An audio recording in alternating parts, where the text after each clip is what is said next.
Magandang araw mga kaibigan. Bigyan natin ng reaction, opinion ngayon itong article sa billionario.com.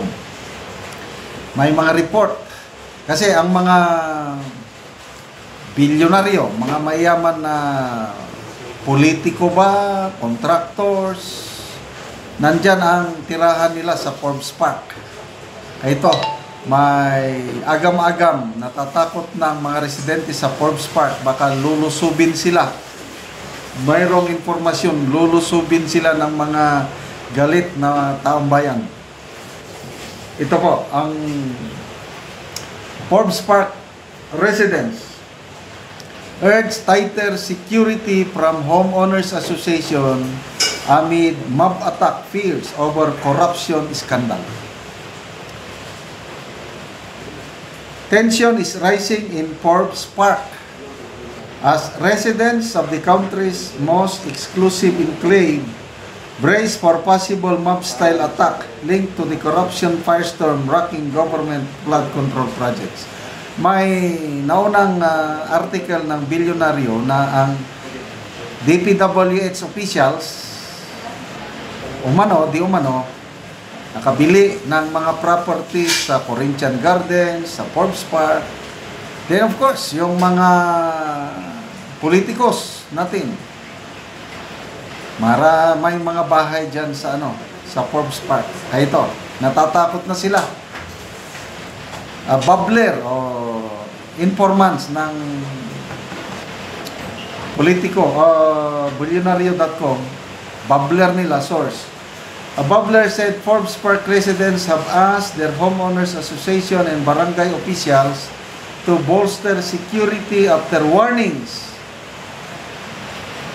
that anti-corruption protest could spill into the gated community this weekend. September 13 yung informasyon. According to bubbler, homeowners are on edge after receiving warnings of a possible protest on September 13. Ano ba ngayon? 10. Itong weekend, 13. That could move toward McKinley Road. Ito ang pahayag ng residente. They might march to Forbes and then they might destroy the fence and enter the premises. Mob mentality. Ganyan talaga. Galit na galit ng mga tao lalo na sa Sri Lanka. Sri Lanka ba yun? I'm sorry Nepal. Galit na galit. Sinundan nila ang yapak ng mga Indonesians. Sinunog na ang mga parliament building, including yung bahay ng ex-prime minister, sinunog. Nasunog ng buhay ang wife ng prime minister, ex-prime minister. Kawawa naman. Ganyan talaga pag napuno ang salot. Ano pa? Residents also sought protection for homes along McKinley Road owned by private civilians. Alam mo, itong mga protesters, lalo na itong mga makakaliwa, marunong yan. Nagre-research na saan yung mga contractors, mga politiko na na-involve sa flood control anomaly ay delikado sila. Lulusubin. The unease comes as public outrage over the alleged misuse of flood control funds continues to build. Demonstrators last week targeted the Diskaya couple St. Gerard Construction in Pasig City, pelting the company's gate with mud and scrolling graffiti that read "Magnanakaw, Ikulong." Yan. Forbes Park residents' concerns have been heightened by violent anti-graft protests in Indonesia that have flared since August 25. So, after Indonesia, nagsimula noong Lunes ang Nepal. So, pangatlong araw na ngayon ng Nepal, pare-parehas ang rason, corruption. Grabing corruption sa Indonesia, Nepal, dito rin sa Pilipinas. Ang tanong, kailan puno ang salok ng Pilipino. Nagagayahin na nila ang Nepal and Indonesia. Sa ngayon kasi ang mga Pilipino, sa social media pa lang bumibira, matatapang sa social media. Ilang, marami nang nagsasabi na simulan na natin. Ang problema, sino ang mag-lead? Kaya parang nangunguna ngayon mga makakaliwa.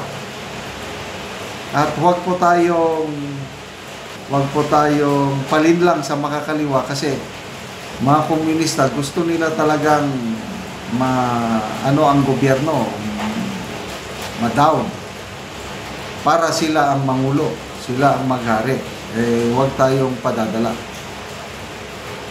Kaya kung siguro may mitsa, may igniting factor. Sa ngayon kasi wala pang mitsa. Kaya sana itong ating gobyerno mag-isip-isip. Gawin nyo ng tama, lalo na ngayon, nakakaya yung desisyon ng South Korean government. Kinancel na nila yung loan na 28.7 billion para sa infrastructure project. Kasi nga, baka mauwi lang na kurakutin. Na bagay naman, nagsalita ang Department of Finance, wala daw ganong loan agreement ang gobyernong Pilipinas at South Korea. Merong nakalathala, ilan yun? $111 million? Meron. Pinagmayabang ng PBBM admin. Nagkasundo na South Korea and Philippine government $111 million. Baka ito na. So, antabayanan po natin ang mga pangyayari. Basta ngayon, wala na, sirang-sira na ang administrasyong ito. Mabuti na lang at mabilis ang aksyon ng presidente. Pinangalanan niya na dalawang two members ng independent commission na mag-imbestiga sa flood control anomaly, Mayor Magalong and Secretary, dating DPW at Secretary Singson. Then, to me, that's a good move. May patutunguhan ng investigasyon. Kaya lang, ang Kamara, ang Senado, ang investigasyon, parang nawalan na ako ng gana. Kasi nga, yung biglang inalis si Senator Marcoleta as Blue Ribbon Chairman, although pinalitan siya ni Senator Lacson, okay ako kay Lacson. Kaya lang, kay Senator Soto as Senate President, parang alanganin ako. Okay, salamat mga kaibigan sa inyong pagsubaybay sa ating channel. Nakakatulong kayo ng malaki sa tribong Talanding ng Bukidnon dahil ang sweldo natin sa channel na ito is pantulong sa tribo. Namimigay tayo ngayon ng mga libreng yero at pako para makapagpatayo sila ng mas maayos na tirahan. Panoorin nyo ang video na ito. Muna niyang natagaan na mo yero. So mag-atop na ni karon. Salamat yo, maka-atop na gyud mi karon.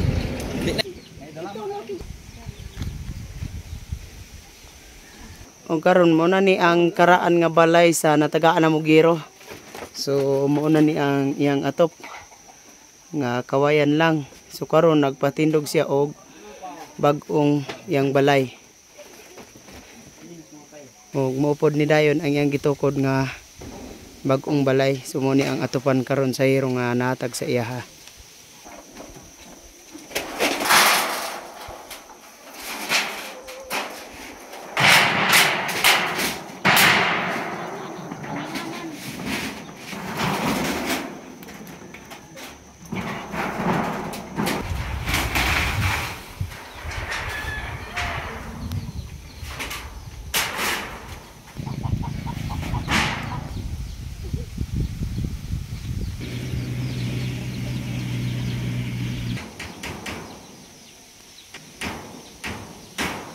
Karon naman ni gini kuya sa pag-atop. So maayo na gid nga tan-aw ang iyang balay.